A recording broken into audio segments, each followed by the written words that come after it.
Bien, entonces un poco de mi experiencia, ¿verdad? Y más o menos el tiempo que tengo de experiencia. Como les comentaba, el tema pues de hoy es sobre las teorías del desarrollo. Y pues acá un poco el concepto, los que le comentaba al inicio, que es la que se encarga de investigar, de comprender, de llevar un registro de todos los patrones que deberíamos de cumplir, ¿verdad? Dentro de todas las etapas del desarrollo. Entonces, las teorías del desarrollo toman en cuenta mucho lo que es la parte genética y la parte de ambiente. Cada una de las corrientes ya vamos a ir viendo a cuál se inclina, pero en sí, en general, ¿verdad? Ya la consolidación, perdón, de todos los estudios que se han hecho a través de los años, se centran mucho en la genética, ¿verdad? De cómo si la inteligencia era heredada por la madre, de que también lo del sistema nervioso, cómo funcionan todas nuestras ejecuciones dentro de nuestro cerebro, qué parte del cerebro se encarga de qué cosa, y también toma mucho en cuenta lo que es la parte del ambiente, ya sea donde es la cultura, donde nos encontramos, también los patrones que seguimos dentro de nuestra familia o dentro de nuestro entorno, ¿verdad? Prácticamente pues no deja a un lado ni una cosa ni la otra. Incluso hay teóricos que se encargan de combinar las dos partes. Entonces, dentro de las teorías del desarrollo tenemos 5 corrientes, que están las cognitivas, que prácticamente esta es la que dice cómo vamos aprendiendo a través de nuestro desarrollo, que toma mucho en cuenta, ¿verdad? Todo esto, funcionamiento, o sea, llámese lenguaje, llámese memoria, llámese atención.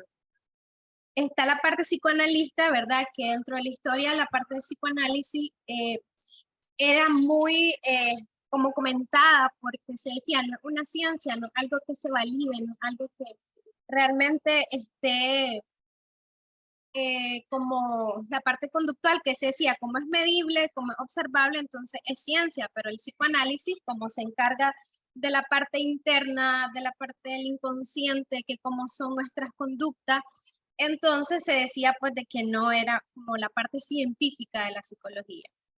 La parte conductual, entonces, es la que se encarga o la que define o la que mayormente hizo estudio acerca de nuestra conducta, cómo funcionamos, por qué funcionamos, de la manera en que nos venimos desarrollando desde la infancia. Y pues se decía de que antes la psicología era meramente conductual porque fue la rama o fue el enfoque que le dio validez como ciencia. Está la parte sociobiológica, pues que nos habla del apego seguro, y la parte humanista que dice que no importa tu ambiente, que no importa que como tengas en avance tu función ejecutiva, sino esa determinación que tenemos como seres humanos, lo que nos hace que nuestro desarrollo sea bueno o nuestro desarrollo no sea muy bueno, ¿verdad? Cada una de estas corrientes tiene sus propios como representantes, ¿verdad? Ahorita pues hay más en algunas de estas, pero vamos a ver como los principales, ¿verdad? Para no hacer muy extensa. Ya si a futuro pues es necesario ir corriente por corriente, detenidamente, pues ya veremos, ¿verdad? Cómo nos va con esto. Entonces, de la corriente cognitiva, los principales representantes son estos señores que ustedes pueden ver aquí. Quizás algunos ya lo han escuchado porque a través de la historia pues, han sido muy mencionados. Está Jean Piaget, que prácticamente Piaget nos dice que el desarrollo está por etapas. Él define que nuestro desarrollo empieza desde los 0 meses, ¿verdad? La primera etapa, hasta los 2 años, que prácticamente en esta etapa es la parte sensorio-motriz, que dice que todo nuestro aprendizaje se da por las sensaciones, por la parte motriz, como por ejemplo, un niño va a aprender a caminar si vos lo pones en el suelo. Un niño va a aprender a saber las texturas si vos lo permitís experimentar estas texturas. Entonces, prácticamente, él dice que la parte sensoriomotriz, perdón, viene desde los 0 meses hasta los 2 años. Luego tenemos la etapa preoperacional, que esta es de los 2 años a los 7 años, ¿verdad? Que en esta parte es como la intención que hay o el significado que le damos a los símbolos, a la estructura, y se enfoca mucho en la parte del lenguaje. Define mucho esto de que el niño va a aprender ahora, va a adquirir sus conocimientos porque está adquiriendo el lenguaje. Entonces, ya va a saber que, por ejemplo, inicialmente cuando los niños inician los trazos, un círculo, ajá, inicialmente le damos el nombre de un círculo. Cuando miramos los números, ese círculo se llama 0. Y cuando miramos las letras, ese círculo se llama O. Entonces empieza a tener un significado toda esta simbología a través del lenguaje, ¿verdad? Y después de los 7 años, al 11 años, está la las operaciones concretas. En las operaciones concretas se dice pues que ya el niño es capaz de trabajar por la lógica. A veces pasa de que nosotros damos una instrucción a un niño y la hace literal. Y tal vez nosotros estamos esperando que sea más allá de lo que nosotros pudiéramos hacerlo como adultos, ¿verdad? Y él te dice, no, pero es que vos me dijiste, dice literalmente. Por ejemplo, a un niño que a veces salen en redes sociales, por ejemplo, cuando dice, le dije que pelara la mitad de las papas y las pusiera a cocer. Y resulta que no divide mitad y mitad, sino que pela literal la mitad de todas las papas y pone a cocer todas las papas. Entonces, él dice, me dijiste que pelara la mitad de las papas, no que dividiera las papas y que de esa división yo pudiera pelar y cocer las papas, ¿verdad? Pero entonces es la parte lógica. Todavía ellos no pueden tener esta parte más concreta, ¿verdad?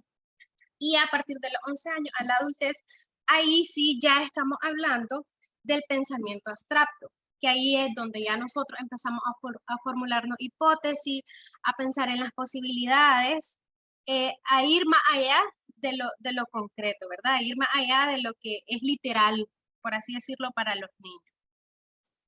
Entonces, en resumen, estas son las etapas que Jean Piaget, ¿verdad?, nos viene definiendo. Para Brunner tenemos pues la participación activa. Este señor nos dice que nuestro conocimiento es transformado por los procesos que vamos adquiriendo, pero sí que esta información tiene que dotar de sentido, de que nuestros procesos, ¿verdad?, realmente van a tener una significancia si hay un sentido dentro de esto, que tiene que haber un sentido y una participación activa. Para así nosotros ya, previa a la experiencia, podemos tener después el conocimiento ya codificado, almacenado, y como todo de un sentido, entonces al momento de volver a utilizar esta información, nosotros somos capaces de tomar decisiones. También tenemos al señor David Ausubel, que nos dice que el conocimiento simplemente se expande, que nosotros ya tenemos un conocimiento previo y al momento de adquirir un conocimiento lo que hace es adaptarse y expandirse, ¿verdad? Aquí nos habla de, por ejemplo, lo podemos hacer, como decíamos, previamente ya conocíamos la figura del círculo. Ahora ya sabemos que ese círculo puede tener un significado, como llámese O, llámese cero, perdón. Entonces ya simplemente a la hora que nosotros estamos viendo las matemáticas sabemos que podemos utilizarlo como número, y a la hora que miramos lengua y literatura sabemos que podemos utilizarlo como letra, ¿verdad? El señor Robert Gagné nos dice que tiene que haber una relación del ambiente con la persona, que prácticamente toda nuestra información entra a través del sistema nervioso, que el sistema nervioso es el que se va a encargar a través de los receptores sensoriales de venir, recibir la información, codificarla, reestructurarla, almacenarla, en la memoria, y que al momento de nosotros necesitar la información, pues esta va a estar ahí. Prácticamente nos habla que dentro de este sistema nervioso están las habilidades motoras, las habilidades verbales, la parte intelectual y todas las estrategias cognitivas, ¿verdad? Que nosotros podemos tener, también las actitudes. Entonces hace como un complemento, ¿verdad? De todas las funciones prácticamente que como ser humano podemos llegar a tener. Que lo que se dice, pues, de que desde chiquitos somos capaces de, ¿verdad? Claro, vamos parte por parte. Por ejemplo, a veces ocurre que se hacen comparaciones de que las niñas somos más hablantinas y los niños son mejor en la parte motriz a la hora de desarrollar. Y esto es debido a las estructuras que hay en nuestro cerebro. Bien, entonces continuando, tenemos a Howard Gardner. Este señor vino a hacer una revolución para la inteligencia. Antes se decía que la inteligencia era si la persona a través de los tests, ¿verdad? Y medían el coeficiente intelectual, la persona salía con un puntaje alto, ¿verdad? Se decía si era muy bueno en la lógica matemática o en el manejo del lenguaje, del idioma. Pero este señor viene y dice, las personas son inteligentes, pero hay diferentes tipos de inteligencia. No, si vos no sos bueno en las matemáticas, tal vez sos buen atleta, y eso es ser inteligente. Entonces, este señor viene y define 7 tipos de inteligencia. Está la lingüística, que es el dominio de tu propia lengua, el saber de gramática, el saber escribir. Está el lógico-matemática, que pues es la parte, prácticamente, ¿verdad? Todas las funciones de suma, resta, multiplicación, etcétera. Y también está la espacial, la cinética espacial, que prácticamente esta es la que no, la parte de los deportistas, por ejemplo, ¿verdad? Que son capaces de hacer, de correr, tener esa agilidad motriz. Está la parte musical, que son las personas que tienen la facilidad para tocar instrumentos o para escribir música. Tal vez no todos tenemos esa habilidad, nos puede gustar escuchar música, ¿verdad? Pero ya tocar, por ejemplo, una batería que tenés que dividir tu cuerpo en 4 para utilizar tus pies y coordinar tus manos, entonces yo creo que eso realmente es una ya inteligencia potenciada que ya personas, pues, ¿verdad? Definidas son las que logran tener más desarrollo en esto, ¿verdad? Está la interpersonal y la y intrapersonal, que prácticamente esa se resume en la inteligencia emocional, que es la capacidad de saber gestionar, reconocer, dar un nombre a mis emociones y también hacerlo con las emociones de los otros, ¿verdad? La naturalista, que es esa habilidad para, por ejemplo, hay personas, me pasa en lo personal, de que cuando vamos al huerto miramos plantas bellísimas y las llevamos a casa y de repente, ay, se me murió porque me dijeron que le diera sol y tal vez no le di el sol suficiente. Pido disculpas por el timbre.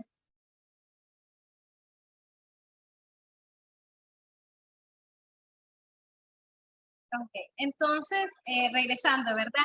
Esta es la inteligencia natural. Y para continuar, ¿verdad? De los representantes de la cognitiva, de la corriente cognitiva, tenemos a Vygotsky, que es otro representante que es muy mencionado dentro de la psicología del desarrollo, porque dijo que el niño tiene la capacidad para aprender, que el niño tiene que estar en contacto igual con el ambiente para poder aprender. Él daba el concepto de la zona de desarrollo próximo, que prácticamente esta es como la brecha en que el niño se encuentra de todas las habilidades que ya realizó a las que está a punto de adquirir.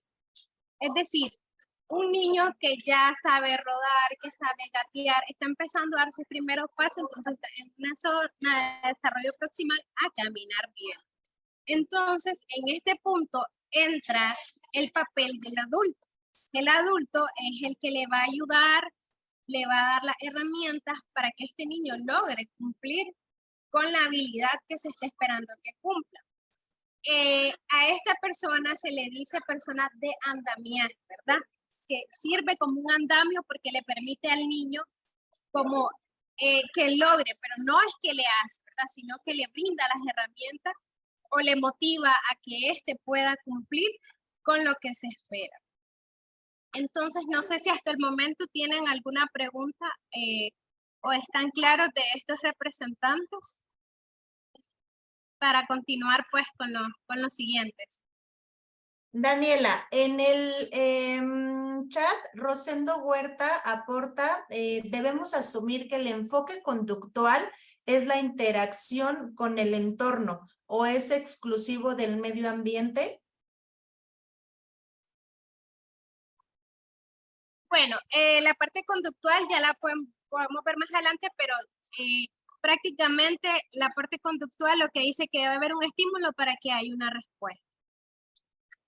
Ya más adelante vamos a ver qué implica la respuesta o qué significaba la respuesta para cada uno de los representantes. Pero sí hay una implicancia con el medio. Disculpa, No buenas sé si tardes. se logró contestar la Daniela. pregunta o sigue habiendo la duda. No, está la duda, Danielita. Mucho gusto, excelente la presentación hasta ahora. Lo que pasa es que tenía la imagen congelada y la pregunta es de la lámina anterior, donde estaban los aspectos, y entonces cuando se referían a al tercer ítem, era donde decía que era la interacción con el medio ambiente, y ahorita también lo mencionaste. Entonces, mi pregunta es, si ese aprendizaje Sí, es es que la interacción con el medio ambiente o es con el entorno. Perdón, es que escucho como entrecortado, no sé si es mi internet o... Es posible que sea mi máquina porque de verdad la tengo, o sea, se me congeló ahorita, me tardó mucho en sacar la respuesta. Y lo que me refiero es que has hecho varias veces hincapié que es interacción con el medio ambiente, pero entonces mi duda es... Les pediría que si porfa lo escriben en el chat porque escucho como entrecortado. No se escucha muy bien, no logro comprender la pregunta. Si me lo escriben en el chat.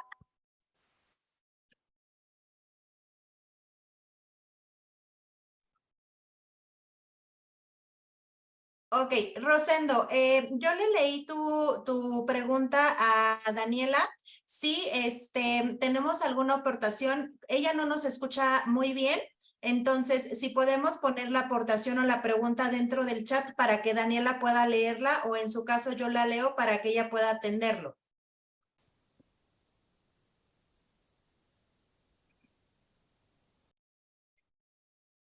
Bueno, creo que se cortó también, Rosendo. Entonces, Daniela, continuamos con tu clase.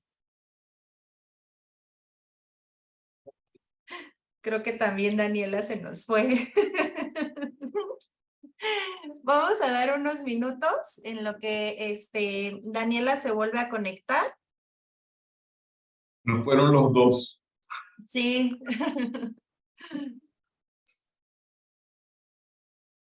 No, y es que Rosendo sí me marca que sigue conectado, entonces se le ha de Estoy escribiendo. Ah, ok, perfecto, Estoy Rosendo. escribiendo, Clarita, disculpa, lo que pasa es que ella yo creo que el problema de internet lo tiene ella, Sí. porque yo me refería era a la lámina anterior, o sea, porque la lámina anterior, y lo volvió a insistir, ella se refiere del aprendizaje a través de la interacción, pero habla es del medio ambiente, y me parece que el medio ambiente es muy exclusivo de algo en particular. Pero mi pregunta es, para que tú, si ella después te escucha a ti, pero lo estoy escribiendo, ¿por qué no hablar más bien es con el entorno? O sea, porque bueno, yo estoy interactuando por el medio ambiente, es indudablemente la naturaleza, pero yo también interactúo en mi hogar, en la escuela, ajá, y eso no es medio ambiente, eso es el entorno que me rodea y de ahí yo aprendo. Entonces, eso es lo que yo quería que me aclarara. Si cuando se refiere ella al medio ambiente, incluye o no esos otros aspectos. Eso es lo que yo quiero que ella me aclare. Claro, claro, entiendo, Rosendo. Vamos a darle unos minutos a Daniela para que se conecte. Incluso antes de iniciar la clase también tuvimos ese problemita porque se desconectó un par de veces. Entonces no ha de tardar en conectarse para que pueda atender lo que es tu duda, Rosendo. Sí, gracias. Con gusto.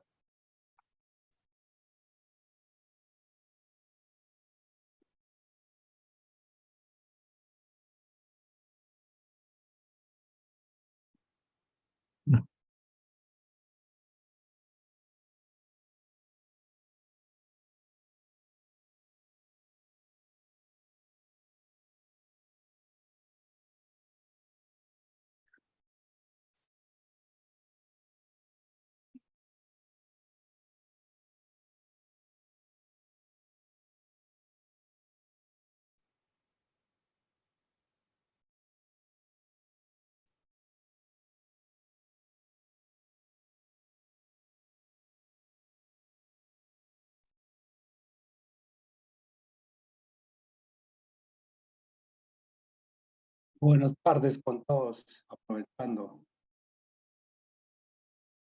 Hola, muy buenas tardes, Artemio. Hola Clara, buenas tardes. Buenas tardes, Guapuru y Javier. Buenas tardes.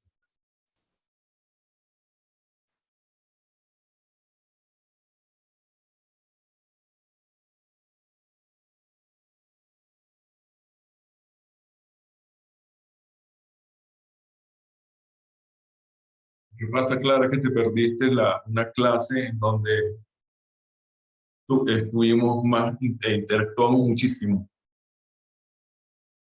Es que por el cambio de horario, a mí me ponen a esta hora. Sí, por eso. ¿Y en qué país estaba usted, señorita Clara? Yo, bueno, utilizo el nombre de Clara, pero mi nombre es Paulina.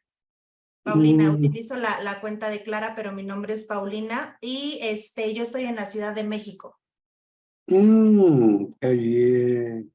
Sí, estoy en la Ciudad de México. Saludos a todos. Mande, Huayca, no te escuché. Saludos a todos desde la isla de Aruba. Aruba. Wow.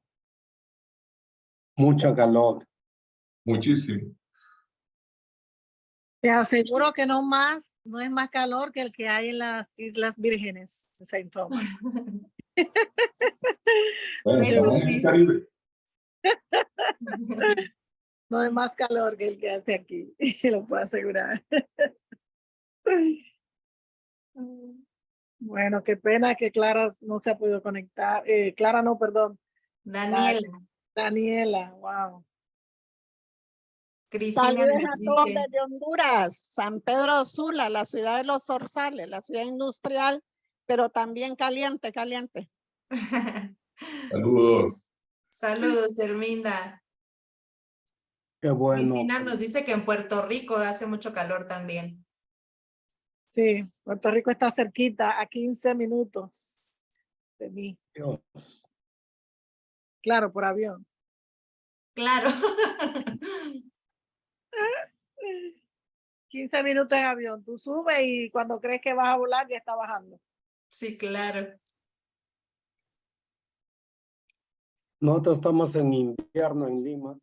Está nublado, de vez en cuando sale el sol. Ay, Qué Pero envidia, qué oh, envidia. Aquí se muere de calor en Italia. Saludos desde Haití en Italia. Saludos. Saludos. ay, qué chulo, Italia. Sí. Pero ¿dónde es que está en invierno? Dígame, porque aquí hay una humedad que se muere. en Lima, Perú. Lima. Ay, Dios mío, vuelvo a Perú. En invierno. Sí, Ay, qué rico. Señor Da Costa es de Benín, ¿no? Da Costa. Ay, no nos Sí, conectamos. sí. Ah, sí. Saludos desde Benín. ¿Habla español o você fala portugués? No, soy guineano, soy ecuatoguineano, hablo español. Ah, Ok. que pensé que era Benín. Había otra persona de Sí. Benín. Sí, soy de Benín, o sea, vivo en Benín, trabajo aquí en Benín, pero soy ecuatoguineano. Ok. Entonces, eres de idioma francés también, ¿no? No, en Guinea Ecuatorial hablamos español. Bueno, aquí en Ah, Benín se qué habla bien. francés. Me he Sí. adaptado, había aprendido el francés y me voy bien con el francés. Ujú. Ese es el único país en Asia que habla español, ¿no? ¿O No, en esa parte? En África. África, sí, No, el único. en África, Bueno, sí. está Sahara Occidental, pero en realidad es Guinea Ecuatorial el único. El Ya único, que sí. Sahara Occidental tienen el árabe también que hablan. Todo esto está quedando grabado. ¡Wow! Sí, sí, justamente, pero yo creo que ya no regresó Dani, porque sí, ya son más de 5 minutos. Vamos Qué a dar por finalizada la clase y posteriormente estaremos programando una clase. Ya ahí viene, ya se conectó. Ajá. Me escuchó. Qué bien.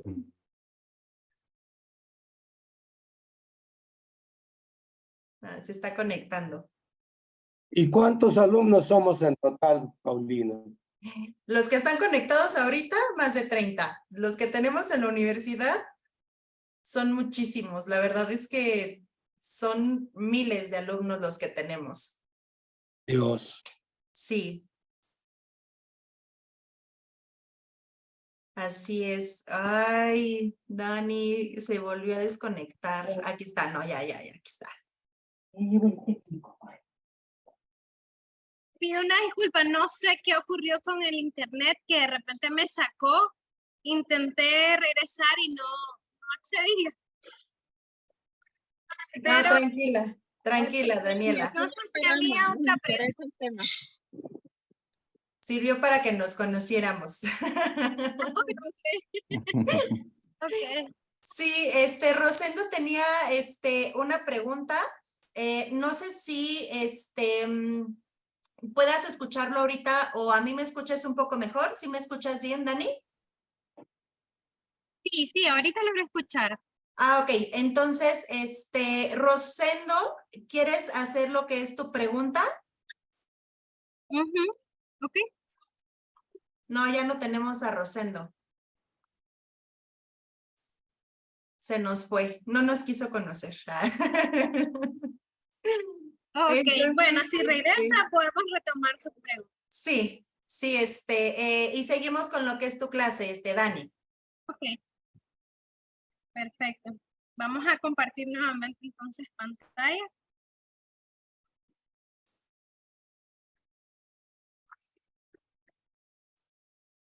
Ya se está conectando Rosendo.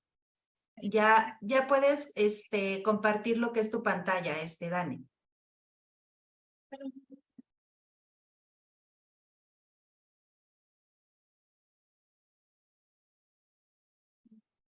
Ah. Ok, habíamos quedado entonces y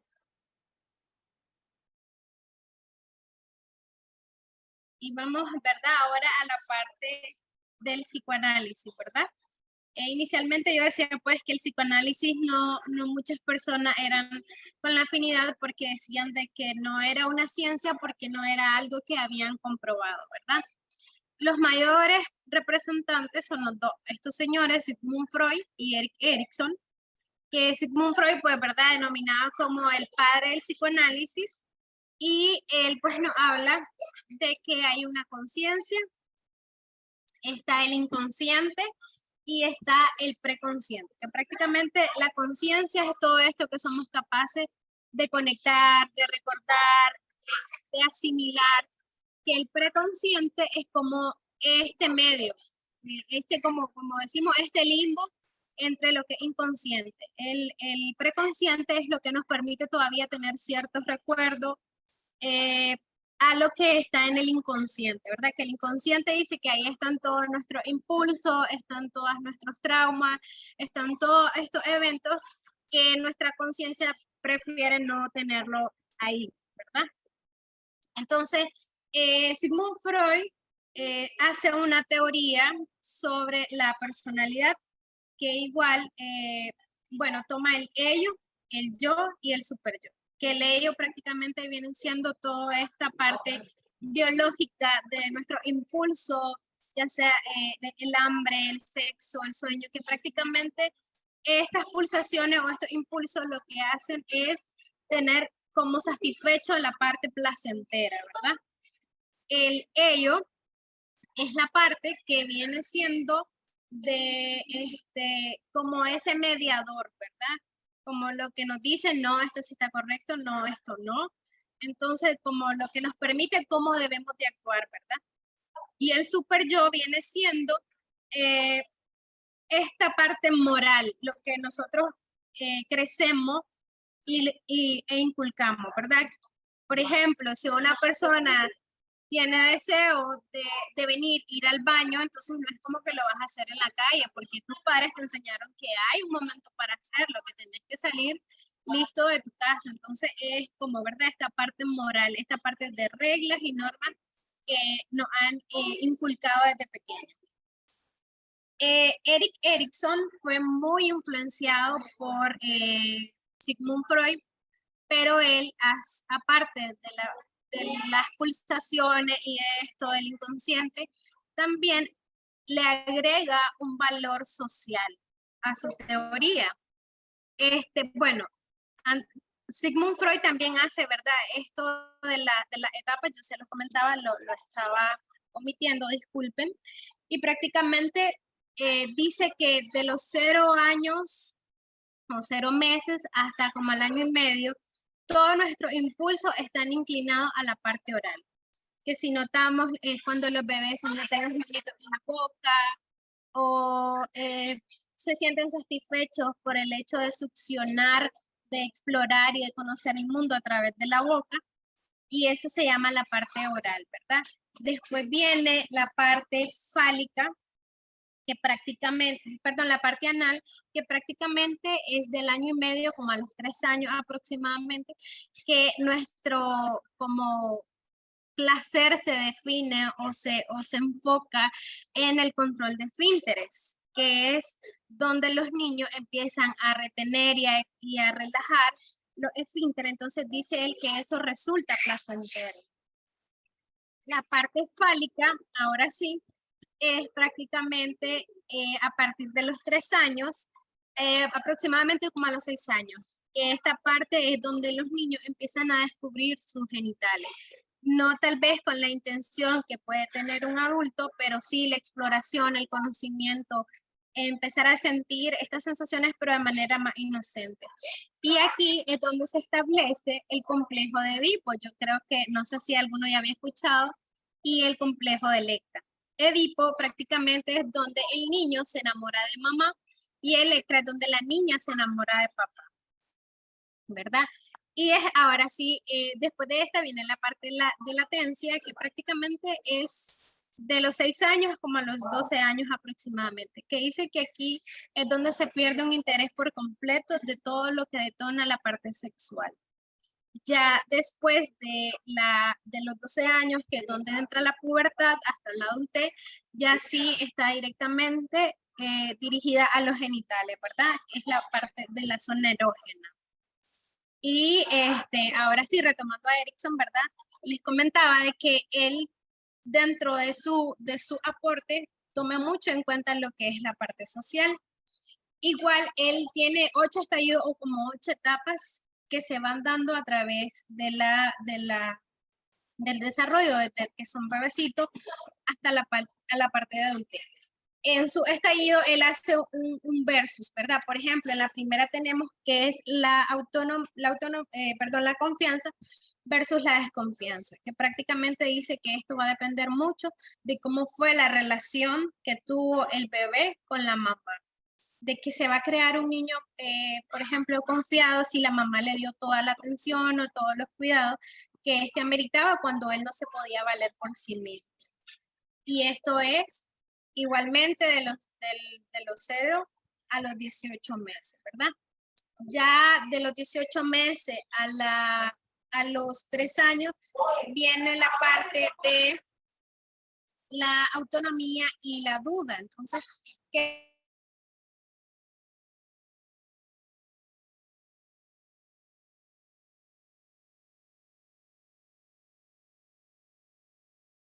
Vamos a esperar a que nuevamente le regrese el internet, porque sí está conectada Daniela.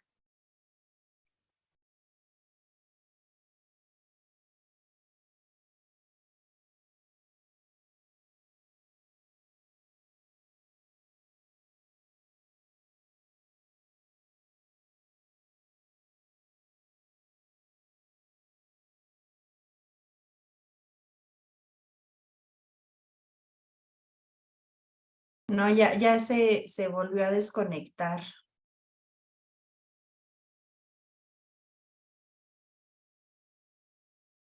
Ya estoy por aquí, no sé qué pasa con este internet. Bueno, prácticamente estábamos hablando de la autonomía versus la duda, ¿verdad? Que prácticamente el niño, se da en la parte de igual del control de esfínteres que es donde el niño dice yo puedo, yo sé, yo lo logro, versus si no lo logra, pues empieza a tener duda, ¿verdad? De si yo soy bueno, yo puedo.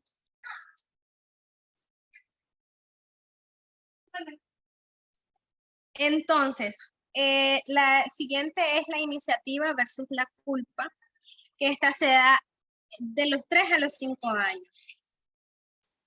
Prácticamente en esta,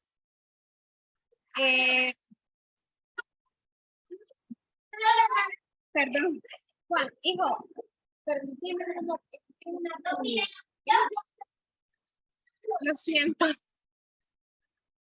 Son los niños que todavía no se han logrado ir, ya fue tiempo de salida, pero siempre que van de salida vienen pasan saludando, o bueno, lo siento.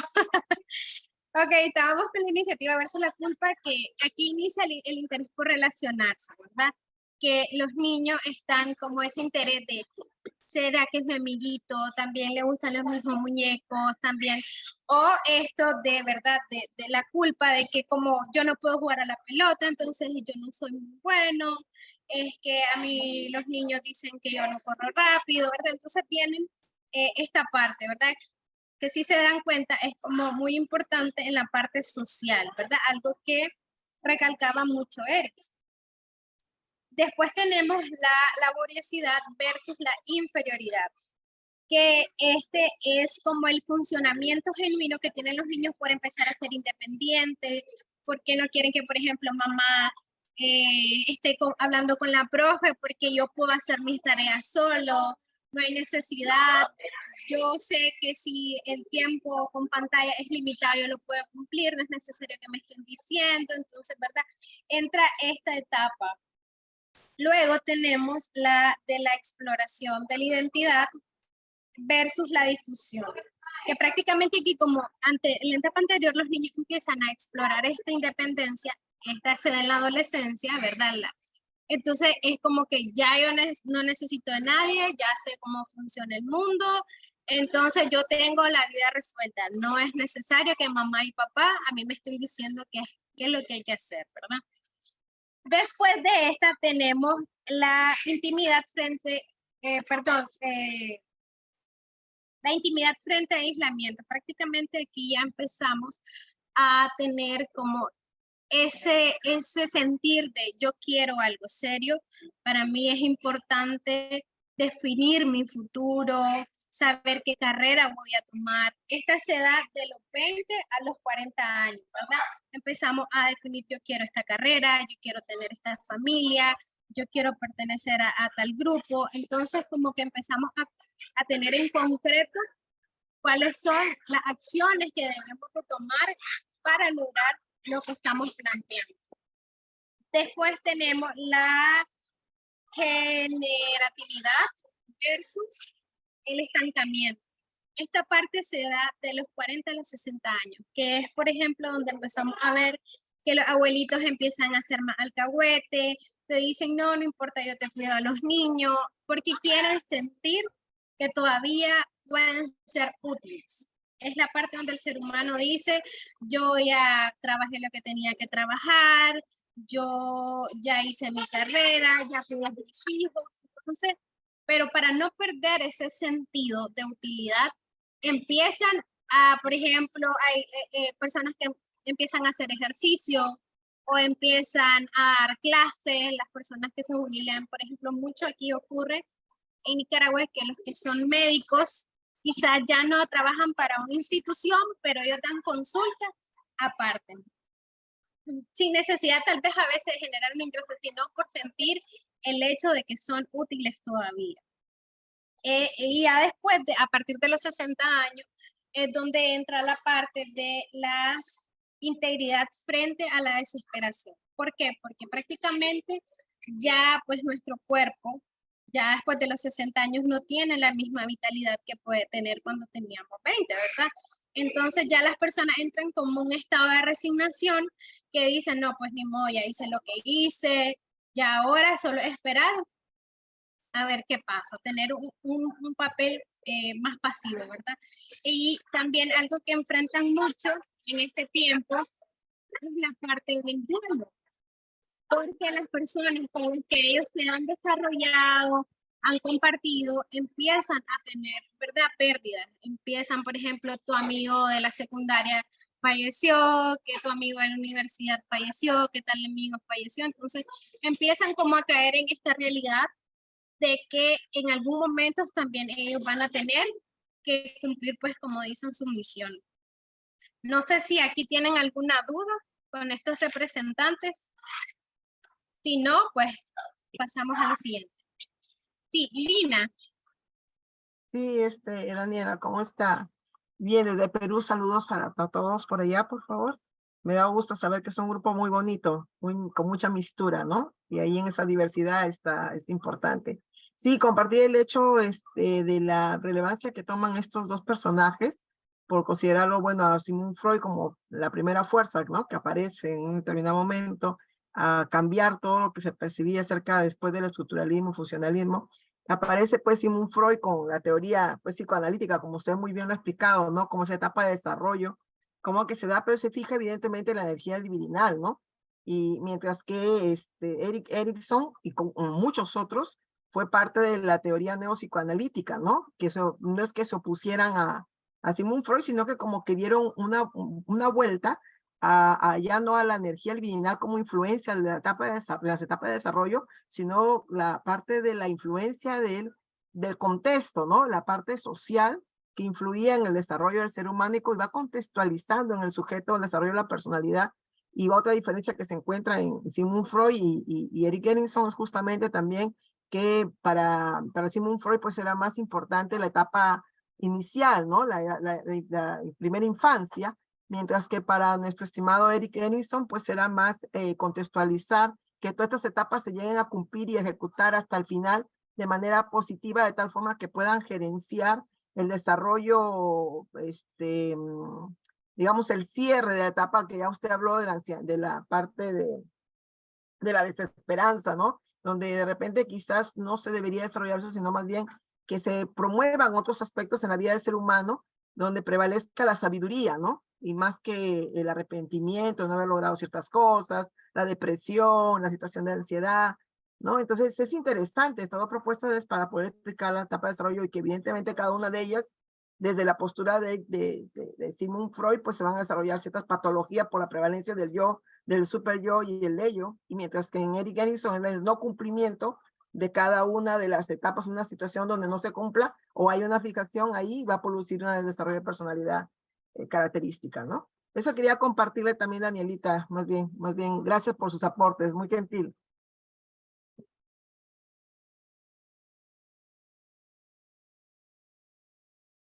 Ok, muchísimas gracias a usted, Lina, por su aporte.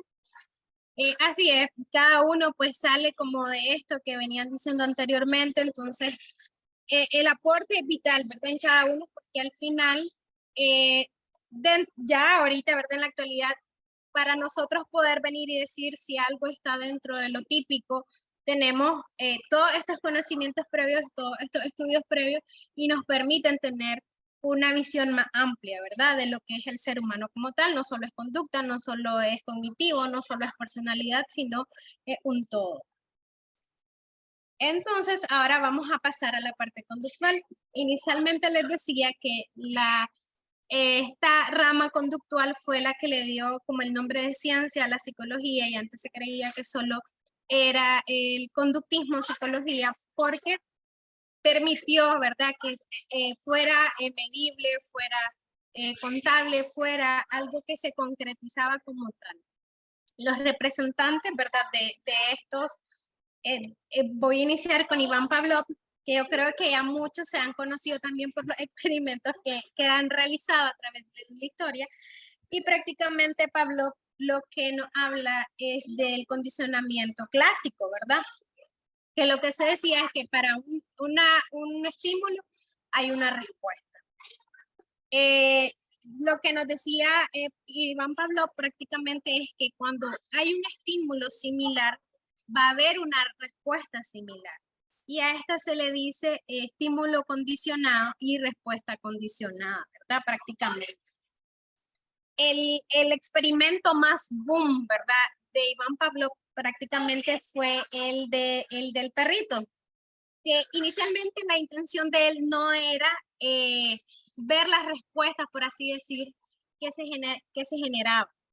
El experimento consistía en de que tenía una serie de perritos, ¿verdad? Que cuando él iba a dar un trozo de carne, sonaba una campanita y el perro empezaba a salivar. Lo que él quería estudiar en sí cuánto era la salivación del perro. Pero al final se retoma el estudio y se evidencia de que no hay necesidad de que el perro mire el trozo de carne con solo sonar la campana. Él empezaba a salivar. Entonces, donde es Watson, él fue también como muy inspirado por lo que es Iván Pavlov. Él también pues habla, ¿verdad?, del condicionamiento clásico. Él es el que dice que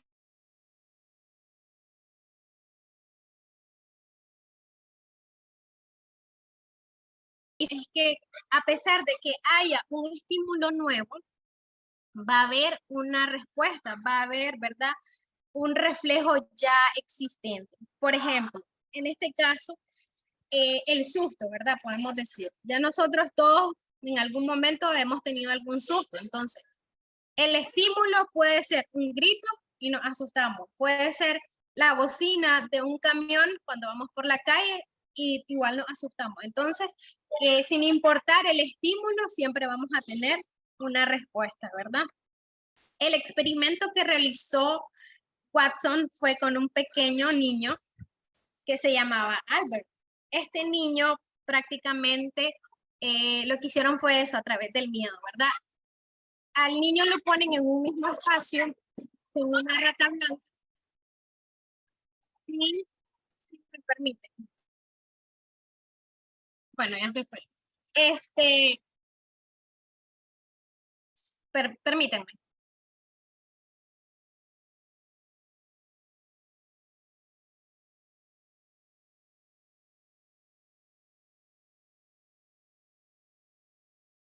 Listo.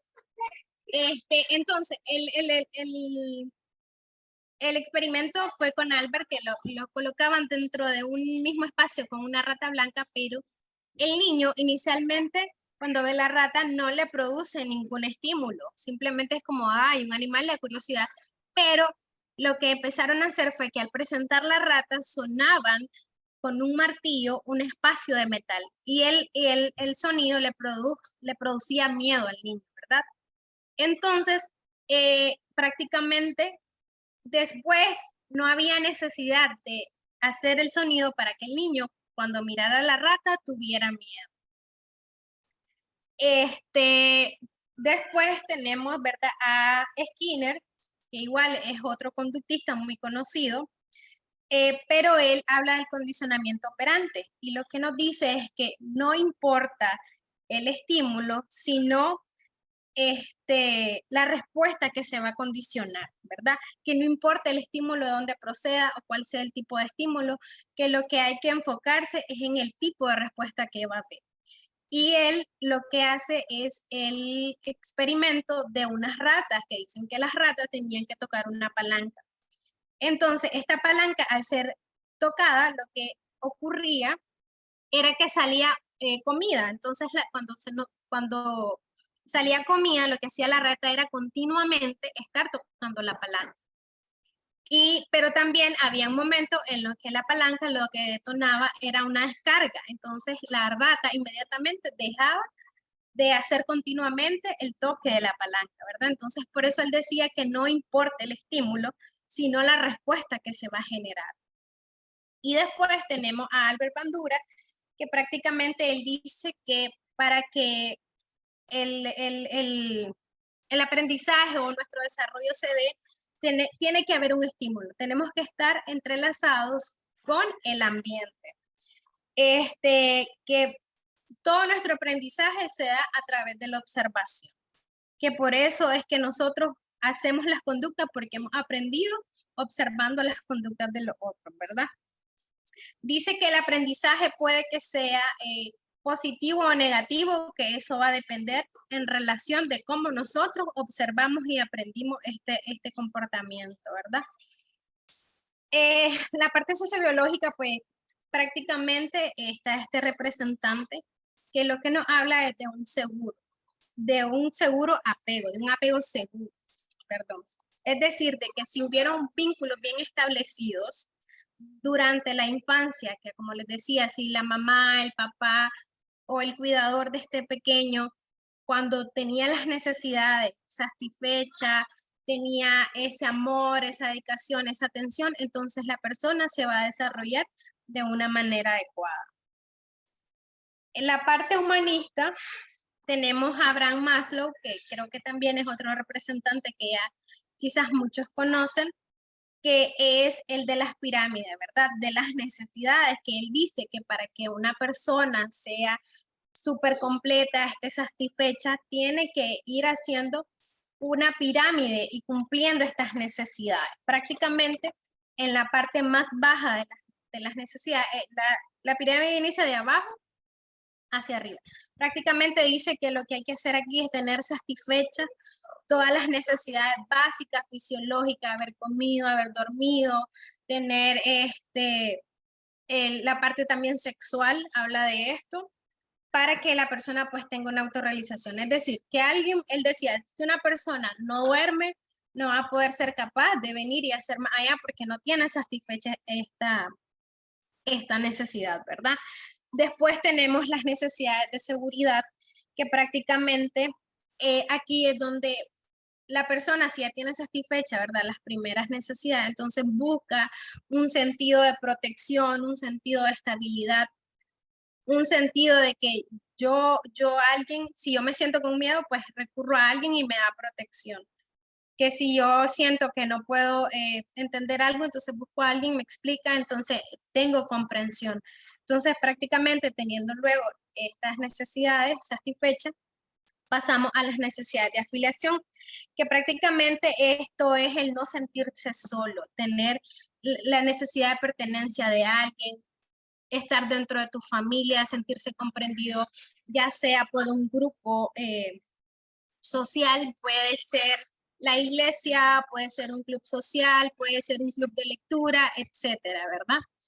Después tenemos la necesidad de reconocimiento, el sentirnos importante o tener un rol muy importante dentro de nuestra sociedad, el decir, que te digan, wow, pero es que vos sos un excelente ingeniero, mira qué bien está esta obra porque gracias a vos se logró con éxito. Entonces, el sentirte este orgullo de que yo funciono, yo puedo, entonces esta es la siguiente necesidad, ¿verdad? Y al final las necesidades de autorrealización, que prácticamente es como ya tenés una familia, ya tenés seguridad dentro de ella, no te falta la comida, dormís súper bien, o sea, no tenés una preocupación ni una necesidad insatisfecha de las anteriores, entonces está como la autorrealización. En la autorrealización prácticamente viene siendo esto de tengo un motivo, el por el cual yo estoy viviendo, el por cual yo estoy funcionando, que incluso aquí recurren muchas personas que tienen como la apertura de poder ayudar desinteresadamente. Que si alguien, por ejemplo, te dice, mira, no entiendo algo de matemáticas, entonces yo, claro que sí, venga, con muchísimo gusto, pongámonos juntos. Entonces, esta autorrealización, un motivo de poder ser y servir. Y pues para finalizar, ¿verdad? Vamos a hablar un poco de lo que nos dice Roger, que nos habla pues igual de que una persona, no importa todas las condiciones anteriormente mencionadas, que si sos reprimido, porque la sociedad no te permite hacer muchas cosas, o porque con tus padres aprendiste a que más A iba a ser B.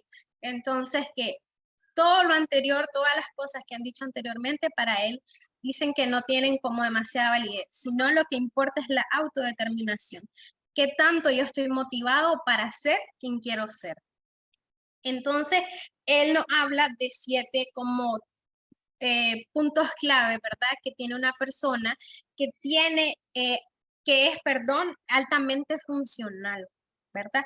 Entonces, en estos aspectos tenemos la apertura a la experiencia, que una persona no se va a decir, no, pero es que yo ya estoy acostumbrado a que todos los días me toca almorzar a la 1 de la tarde, entonces no puedo yo cambiar mi hora, no, sino que, ok, hay una reunión, pues ni modo, yo me tengo que adaptar y ser flexible y entonces almuerzo a las 12 o almuerzo a las 2, entonces realmente no quedarte, ¿verdad?, dentro de estas experiencias que te van a definir por ser quien sos. Después tenemos el estilo de vida existencial, perdón, que prácticamente es que uno mismo le va a otorgar ese sentido a lo que nosotros creemos que vale, ¿verdad? Decir de que para mí, si vienen gente a decirme malos comentarios, pues ok, agradezco, muchas gracias, pero realmente quien determina quién soy es mi propia persona. También tenemos la confianza en uno mismo, que es no dejarte como guiar por las diferentes cosas que el mundo te va a pedir o que las personas que son cercanas a vos te van a comentar, sino siempre guiarse por el criterio propio, ¿verdad? También habla de que esta persona tiene que ser creativa, de que siempre tiene que estar innovando, que tiene que estar en movimiento, que tiene que estar idealizando y no quedarse dentro de las estructuras que ya están establecidas. También tenemos la libertad de elección, ¿verdad? Que es saber que hay muchas opciones que te van a permitir, de que si sabes con determinación cuál es tu objetivo, entonces que vos tenés toda la libertad de venir y elegir lo que vos crees que es conveniente para tu desarrollo. También tenemos lo que es el carácter constructivo, que prácticamente es que hay un equilibrio entre todas las necesidades, que si vos sos una persona altamente funcional, vas a saber cómo resolver la parte económica, cómo resolver la parte de familia, cómo resolver la parte del trabajo, y no van a ser necesidades que te van a estar agobiando. Y por último tenemos lo que es el desarrollo motor vital, que prácticamente eso lo va a definir cada quien, porque cada quien sabe qué es lo que le va a mover, qué es lo que le va a proyectar o le va a dar ese poder de estar muy, muy decidido o muy apegado, ¿verdad?, a lo que cada quien aspira. Entonces, prácticamente con Roger son los representantes que terminamos. No sé si hay alguna pregunta de lo anterior o quieren que continuemos, ¿verdad?, con la parte como práctica que yo les tenía preparada. Daniela, dentro del chat hay algunas aportaciones. La última es de Lina Iris, que es con la que voy a terminar. Anteriormente a ella hay algunas aportaciones, pero recalco que termino con Lina. Tenemos a Arcadio, dame un segundo. Arcadio nos dice, principio del placer o líbido, inconsciente, parte irracional o salvaje. Yo, principio de realidad, y el super yo, la norma, cuando estabas hablando de esa parte. Okay. Tenemos a Arcadio igual, que dice, dentro de las teorías cognitivas tenemos también a Albert Bandura con el modelamiento. Carl Jung, precursor del psicoanálisis, hablaba del aquí y el ahora. Rosendo nos dice, es importante evaluar que está el rediseño conductual y competencias técnicas, dado que en cualquier etapa de nuestras vidas no podemos cambiar el pasado, pero sí tener nuevos y mejores enfoques. Lina nos dice, Watson realizó el experimento con el niño Albert, demostrando que ciertas conductas son aprendidas, por ejemplo, el miedo. Y Lina también nos dice, la psicología humanista se orienta en las potencialidades del sujeto para ser capaz de resolver sus problemas y tomar sus decisiones. Esas son las aportaciones del chat. Perdón, Daniela. Sí. Cuando hablan de Bandura, en efecto, es que hay, por ejemplo, es difícil como clasificar, si se dan cuenta, dentro de una rama específica a diferentes de estos aportes, porque cada uno, pues, aporta un poquito como de cada cosa lo que creía conveniente, pero generalmente se conocen dentro de estas ramas, ¿verdad? Y como al inicio les mencioné, hay otras muchas, tal vez como no tan representantes, pero sí otras personas que aportaron mucho a cada una de estas ramas, pero pues hablar de todo iba a ser demasiado, ¿verdad? Expansivo, entonces como tratar de retomar como los más relevantes. Ok, entonces para continuar, yo, ¿verdad? Aquí le había preparado, por ejemplo, le iba a demostrar esto, que son las escalas del desarrollo. Yo al inicio les comentaba, pues, que gracias a todos estos aportes, todos estos estudios, se tiene como un checklist o una tabla, en este caso, en tabla, de lo que se espera dentro de las pautas del desarrollo, qué debería de hacer un niño, qué debería hacer un adulto, qué se debería de lograr. Inclusive, esta es como generalizada, si se dan cuenta, en el desarrollo motor, cognitivo, lenguaje, pero por ejemplo, si lo traemos al aprendizaje, a mí me dice, por ejemplo, en específico, qué tiene que hacer un niño en primer grado, qué tiene que hacer un niño en segundo grado, que si leer cuántas palabras, que si escribir cuántas palabras, pero son, pues, ¿verdad? Tablas más específicas según lo que nosotros estamos requiriendo o en el área que nos estamos, ¿verdad?, desempeñando. Entonces, si se dan cuenta, esta está de 0 a 6 meses, de 6 a 12 meses, de 12 a 24, que 24 meses son 2 años a 4 años y de 4 años a 6 años. Entonces, que el desarrollo motor, que el niño levanta la cabeza, que después gatea, que después camina, que sabe andar bicicleta, que puede saltar bien, etcétera, ¿verdad? Con el cognitivo, que atiende a los estímulos, que te hay un juguete favorito, que hay interés por juguetes, que presta interés a los dibujos, después que perfecciona esta técnica de dibujo, hay autonomía, etc.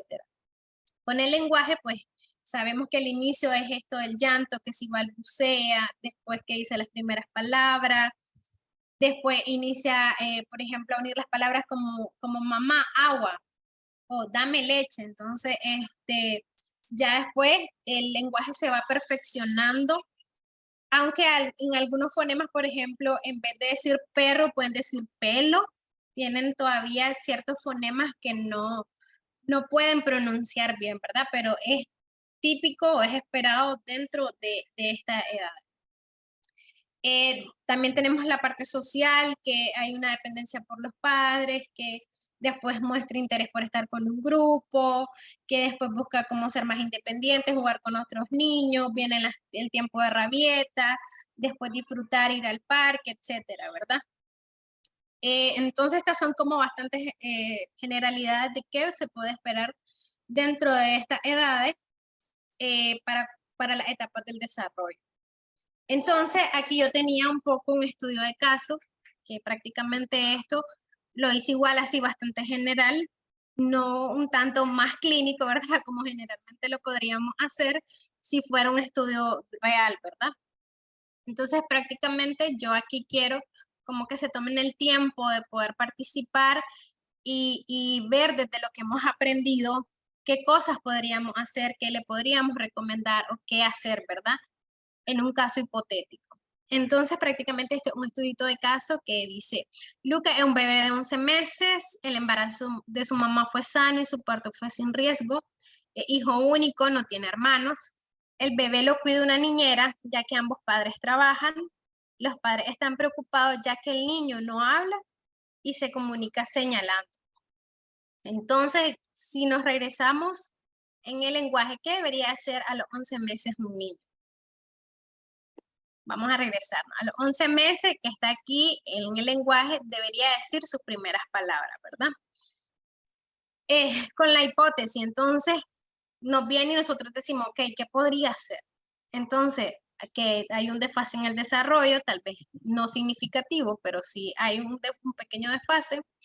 Si hay una anomalía física, tal vez el niño tiene el frenillo corto o tal vez sus músculos no se desarrollaron muy bien, entonces habría que valorar, ¿verdad? Hay una falta de audición, tal vez no está escuchando muy bien, por eso no es capaz de venir y repetir las palabras que nosotros le hemos tratado de enseñar, o hay una falta de estimulación. Entonces, inicialmente lo que haríamos es recomendar a los padres que descarten, ¿verdad?, toda esta anomalía física, que hagan una exploración pediátrica exhaustiva, que lo lleven a los especialistas si es necesario. Por ejemplo, hacer un examen audiométrico. También podemos llevar a un niño a un centro de estimulación temprana, crearle la necesidad de comunicarse a través del habla y celebrar cada vez que emite una palabra. Entonces, ¿cuáles creen ustedes que al final puede ser la conclusión de este niño? ¿Por qué hipótesis podríamos validar y cómo estas recomendaciones son válidas para nuestra hipótesis?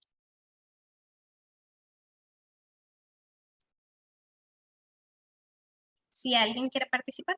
Yo me voy por falta de estimulación. Ok.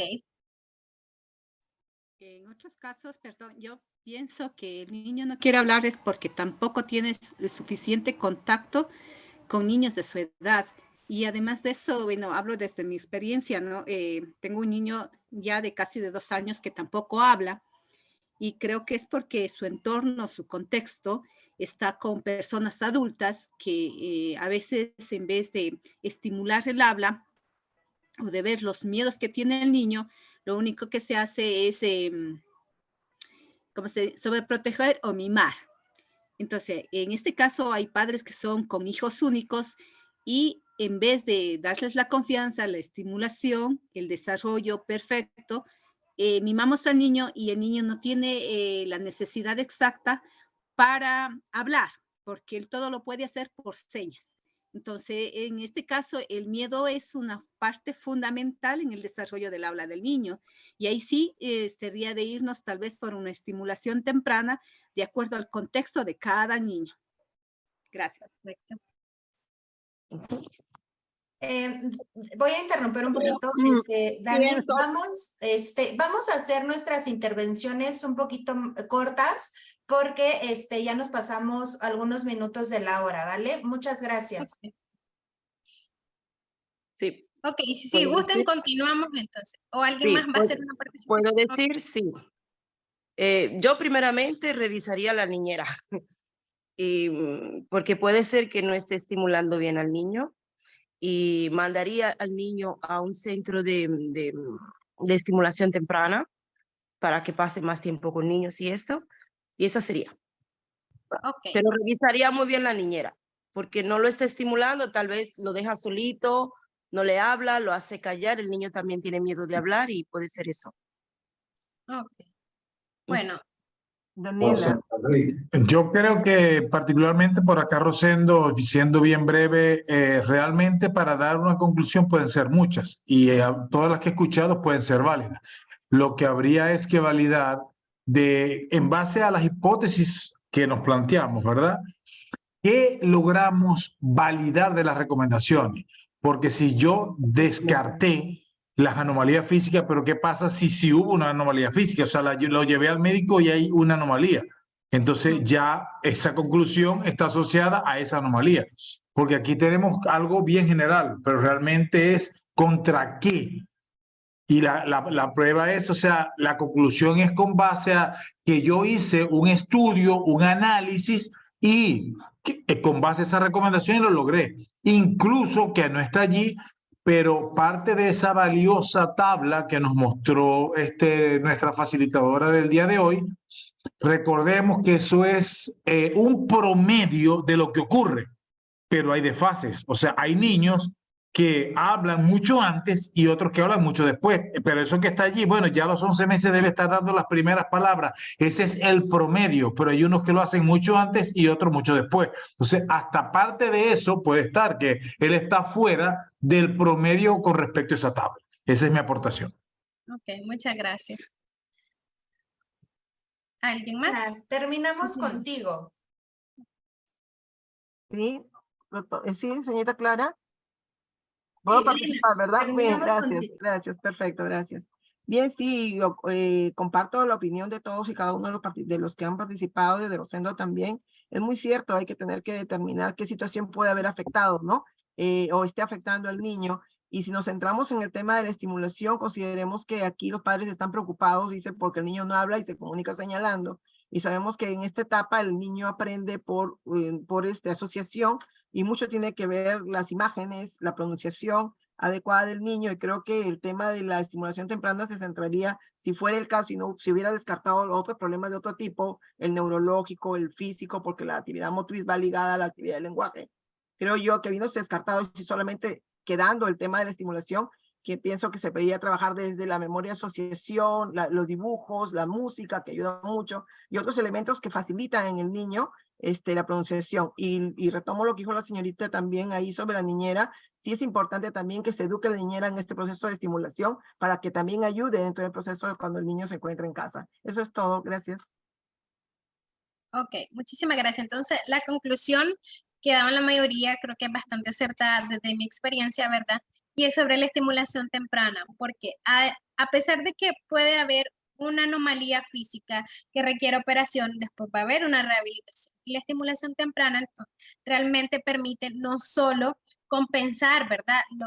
O ayudar como a nivelar esto que el niño está como con desfases, sino que también potencia a través de las destrezas que el niño ya tiene y previene si hubiese otro tipo de déficit en el neurodesarrollo. Entonces, la estimulación temprana prácticamente llegar a un centro, no solo pues realizarlo en casa como padre, permite a que se dé el estímulo adecuado que el niño requiere, ya sea por las necesidades que está teniendo, por la etapa en el desarrollo donde se encuentra y por las destrezas que ya tiene. Porque sobreestimular o darle estímulo a los niños que todavía no están preparados para eso, más bien puede tener una consecuencia contraria a lo que estamos esperando, ¿verdad? Entonces, prácticamente en resumen, yo tuve un tiempo también trabajando en estimulación temprana y como les digo, esto permite pues realmente potenciar el desarrollo del niño. Ya sea de que lo trabajemos desde que el niño aprende un segundo idioma o de que el niño socialice, inclusive si hay psicopatología o hay trastornos, tal vez un déficit de atención, que el niño aprenda a controlar los impulsos que tiene o a que aprenda a estructurarse dentro de un entorno, a que aprenda a manejar su necesidad sensorial. Entonces, esto permite inclusive también niños con TEA, porque vamos a tener niños que son neurotípicos y le va a permitir a él también tener esa parte social afectiva, ¿verdad? Le va a permitir que también pueda relacionarse, aprender a través de sus pares, ¿verdad? Siempre guiado por un especialista en la materia prácticamente. Bueno, de mi parte ahí concluiría, no sé si hay alguna intervención, si se puede, si no, pues muchísimas gracias por este encuentro. Creo que a pesar de todos los eventos, pido disculpas, ¿verdad? Fue muy provechoso, agradezco la participación, la escucha y quedamos, ¿verdad?, a la orden para cualquier otras aportaciones o otras dudas que quieran tener o, ¿verdad?, ampliar el tema. Muchísimas gracias, Daniela. Un excelente tema. Realmente es algo que se debe trabajar con los niños.